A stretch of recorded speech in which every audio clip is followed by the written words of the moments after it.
Trichy airport வந்து யாருக்காக திறக்கப்பட்டிருக்கிறது அப்படிங்கிற கேள்வியை நம்மளால் கேட்காம இருக்க முடியல. மிக நிச்சயமாக இந்த திருச்சி, கோயம்புத்தூர், சென்னை இந்த தமிழகத்தின் 3 விமான நிலையங்களும் நரேந்திர மோடி அவர்கள் நண்பரான அதானிக்கு கொடுக்கப்படாதுங்கிற உத்தரவாதத்தை வந்து நரேந்திர மோடி அவர்கள் தமிழ்நாட்டு மக்களுக்கு கொடுக்க முடியுமாங்கிற கேள்வியை நம்ம எழுப்ப வேண்டியிருக்கு. ஏற்கனவே பார்த்தீங்கன்னா கிட்டத்தட்ட ஒரு 7 ஏர்போர்ட் விமான நிலையங்களை வந்து அதானி வசம் நரேந்திர மோடி அரசு ஒப்படைச்சிருக்காங்க. 10 டெண்டர் போட்டு தான் சாக்கடை கட்ட முடியுது. ஆனால் வந்து இவ்வளவு பெரிய மக்களுடைய சொத்தை, இந்தியாவினுடைய சொத்தை, 50 ஆண்டு காலமாக உருவாக்கப்பட்ட சொத்துக்களை ஒரு ஜஸ்ட் லைக் தட் வந்து அதானிக்கு கொடுத்துருக்கிற ஒரு போக்கு இருக்குது. கரூருக்கு வந்து ஸ்மார்ட் சிட்டி கொடுக்காம ஒரு மிகப்பெரிய துரோகத்தை நரேந்திர மோடி அரசு செய்திருக்கிறது. இப்போ சாதாரண ஏழை மக்கள் 4 லட்ச ரூபா 3 லட்ச ரூபா போட்டு ஒரு எளிய வீட்டை கட்டிட்டு அதற்கு வந்து மோடி அரசாங்கம் நிதி கொடுக்காம இன்றைக்கும் வந்து அவங்க வந்து பேரூராட்சி அலுவலகங்களுக்கு அலைந்து கொண்டிருக்கிறத நம்ம பார்க்க முடியுது. நரேந்திர மோடி அவர்கள் ஆட்சிக்கு வந்த 1 மாதத்தில் உள்ள பஞ்சாயத்து ராஜ் அமைச்சகம் மூடப்பட்டு விட்டது. நாங்கள் வந்து வெள்ளம் பாதித்த போது தமிழ்நாடு அரசாங்கத்துடன் உறுதுணையாக நின்றோம் அப்படின்னு. உறுதுணையா வாய் வார்த்தையில் யார் வேணாலும் நிற்கலாம். நாங்கள் வந்து தேசிய பேரிடரை அனௌன்ஸ் பண்ண முடியாது, ஏன்னா நாங்கள் சுனாமியை அனௌன்ஸ் பண்ணலைங்கிறாங்க. சுனாமி வந்த காலகட்டத்தில் இந்த தேசிய பேரிடர் ஆணையமே கிடையாது. அதுக்கப்புறம் தான் நம்ம நீங்கள் எங்கெல்லாம் நரேந்திர மோடி அரசாங்கம் வந்து நிதி ஒதுக்கீடு செய்கிறாங்கன்னு ரொம்ப கவனமாக பார்த்தீங்கன்னா எந்த துறையிலெல்லாம் அதானி முன்னிலையில் இருக்கிறாரோ ஆர் எந்த துறையிலெல்லாம் அதானியை நரேந்திர மோடி அவர்கள் கொண்டு வந்து நுழைக்கிறாரோ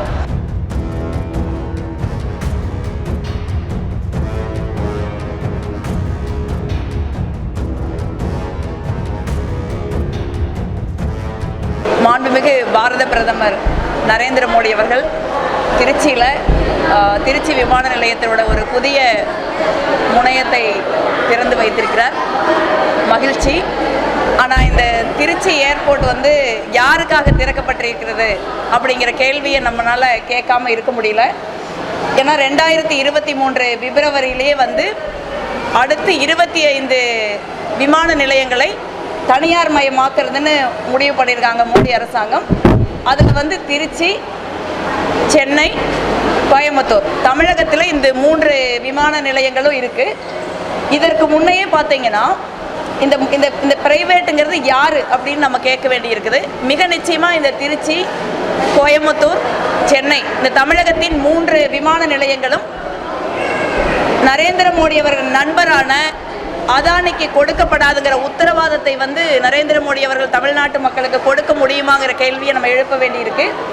ஏற்கனவே பார்த்தீங்கன்னா கிட்டத்தட்ட ஒரு 7 ஏர்போர்ட் விமான நிலையங்களை வந்து அதானி வசம் நரேந்திர மோடி அரசு ஒப்படைச்சிருக்காங்க. அதில் மும்பை, நவி மும்பை அதை இப்போ கட்டிகிட்டு இருக்காங்க. திருவனந்தபுரம், ஜெய்ப்பூர், லக்னோ, கவுகாத்தி, மேங்களூர் இவையெல்லாம் வந்து இந்திய மக்களுடைய வரி பணத்தில் காங்கிரஸ் ஆட்சி காலத்தில் கட்டப்பட்ட மிக முக்கியமான விமான நிலையங்கள். அதிக வருவாய் ஈட்டக்கூடிய, அதிக பயணிகளை எதிர்கொள்ளக்கூடிய, அதிக கார்கோ போகிற விமான நிலையங்கள். இந்த விமான நிலையங்கள் அனைத்தையுமே எந்த விதமான சட்டத்திட்டங்களையும் பின்பற்றாமல் ஒரு சிங்கிள் பிட்ரா அதானி கொடுத்துருக்காங்க. நம்ம ஊரில் சாக்கடை கட்டணும்னா கூட வந்து நீங்கள் 10 டெண்டர் போட்டு தான் சாக்கடை கட்ட முடியுது.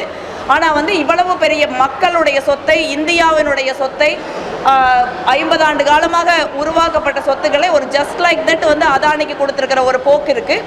அதனால தான் வந்து இந்த மாதிரி விமான நிலையங்களில் வந்து நரேந்திர மோடி அரசு வந்து இன்வெஸ்ட் பண்ணுறதுல கவனம் செலுத்துகிறாங்கிற நான் பகிரங்கமாகவே குற்றம் சாட்டுறேன். ஒரு நாட்டில் வந்து விமான நிலையங்களை உருவாக்குவது தவறு கிடையாது. ஒரு வளரும் நாடு மிக நிச்சயமாக வந்து விமான நிலையங்களுக்கு வந்து முன்னுரிமை கொடுக்கணும், துறைமுகங்களுக்கு முன்னுரிமை கொடுக்கணும், தேசிய நெடுஞ்சாலைகள், மாநில நெடுஞ்சாலைகளுக்கு முன்னுரிமை கொடுக்கணும். அதெல்லாம் ஒரு வளர்ச்சியின் ஒரு முக்கியமான குறியீடு. பட் அதே நேரத்தில் சாதாரண ஏழை எளிய மக்களுக்கும் வளர்ச்சி வேணும். இப்போ நீங்கள் பார்த்தீங்கன்னா கரூரையே எடுத்துங்க. கரூருக்கு வந்து ஸ்மார்ட் சிட்டி வந்து ரொம்ப ரொம்ப முக்கியமான தேவை.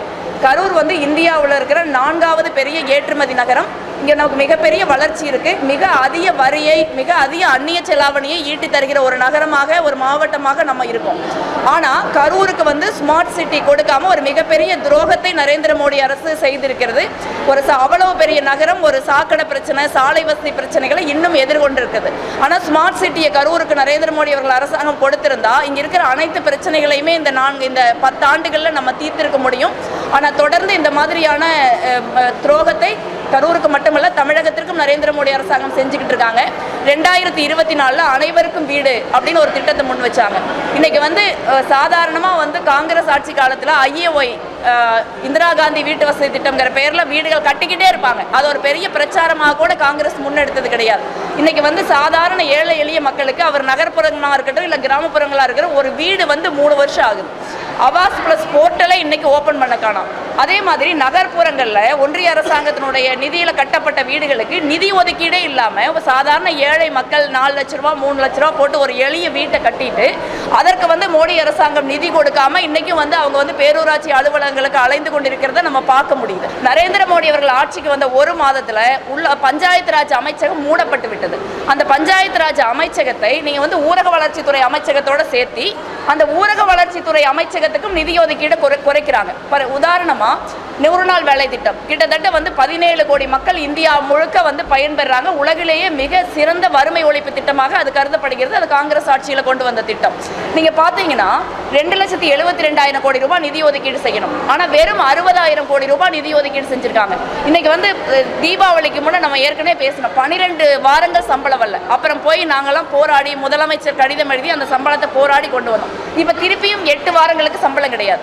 இந்த மாதிரி சாதாரண ஏழை எளிய மக்களுடைய வாழ்வாதாரத்திற்கும் சாதாரண ஏழை எளிய மக்களின் அடிப்படை தேவைகளுக்கும் கிராமப்புறங்களின் நகர்ப்புறங்களின் கட்டமைப்புகளுக்கும் நிதி ஒதுக்கீடு செய்யாம 10 ஆண்டுகளாக எந்த நிதி ஒதுக்கீடுமே செய்யாத ஒரு அரசாங்கமாக நரேந்திர மோடி அரசாங்கம் இருக்கு. நம்ம பார்த்தோம் வெள்ளத்துல நரேந்திர மோடி அவர்கள் சொல்றாரு நேத்து பேசுறப்ப, நாங்க வந்து வெள்ளம் பாதித்த போது தமிழ்நாடு அரசாங்கத்துடன் உறுதுணையாக நின்றோம் அப்படின்னு. உறுதுணையா வாய் வார்த்தையில யார் வேணாலும் நிக்கலாம். தமிழ்நாடே மிதந்துகிட்டு இருக்குது. தமிழ்நாட்டு மக்கள் அவ்வளவு பெரிய சிரமத்தை எதிர்கொண்டிருக்கிறார்கள்.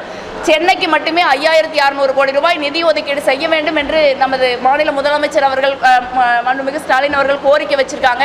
நேரில் போய் பார்த்து பிரைம் மினிஸ்டர் சொன்னாங்க, இன்னைக்கு வரைக்கும் ஒரு நயா பைசா நமக்கு பணம் வந்து வர கிடையாது.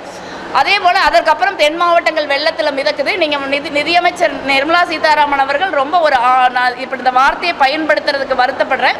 ஒரு ஆணவமான அலட்சியமான ஒரு துணையில தமிழ்நாட்டு மக்களை தமிழ்நாட்டு அரசாங்கத்தை அவமதிக்கிற ஒரு உடல் மொழியில நாங்கள் வந்து தேசிய பேரிடரை அனௌன்ஸ் பண்ண முடியாது. ஏன்னா நாங்கள் சுனாமியை அனௌன்ஸ் பண்ணலைங்கிறாங்க.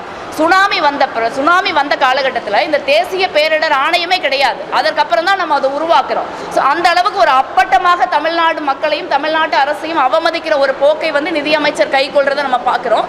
இந்த மாதிரி ஒரு மிக மிக அவசியமான வாழ்வாதார தேவைகளுக்கான நெருக்கடியில் இருக்கிற மக்களுக்கு நிதி ஒதுக்கீடு செய்ய மனதில்லாத நரேந்திர மோடி அவர்கள் ரொம்ப ஆடம்பரமாக திருச்சி விமான நிலையத்தை வந்து திறந்து வச்சிட்டு போறாரு. அவங்க வாரணாசி விமான நிலையத்தை திறந்து வைக்கிறோம். இதற்கெல்லாம் ஏன் அவர்கள் நிதி ஒதுக்கீடு செய்கிறார்கள் என்றால் இந்த விமான நிலையங்கள் விரைவில் அதானிக்கு தாரை வார்க்கப்படுகிறது. சாதாரண ஏழை எளிய மக்களோட வரிப்பணம் நம்ம கரூர்ல முதுகெலும்புவாக உழைச்சு நம்ம எவ்வளவு ஜிஎஸ்டி கட்டியிருப்போம். அவ்வளவு ஜிஎஸ்டி கட்டின ஒரு மாநிலத்துக்கு ஒரு மாவட்டத்துக்கு ஒரு ஸ்மார்ட் சிட்டி இவங்க கொடுக்க மாட்டேங்கிறாங்க. ஸோ இதுதான் நிரந்தரம். இந்த அரசாங்கம் நரேந்திர மோடி அரசாங்கம் என்பது முழுக்க முழுக்க ஒரு பெருமுதலாளிகளுக்கான அரசாங்கம். குறிப்பா நரேந்திர மோடியின் நண்பர் அதானிக்கு மோடி வந்து ஒரு நாட்டையே எழுதி வச்சிட்டு இருக்கிறார். அது விமான நிலையங்களா இருக்கலாம், துறைமுகங்களா இருக்கலாம், அலைக்கற்றைகளா இருக்கலாம், தானிய கிடங்குகளாக இருக்கலாம்.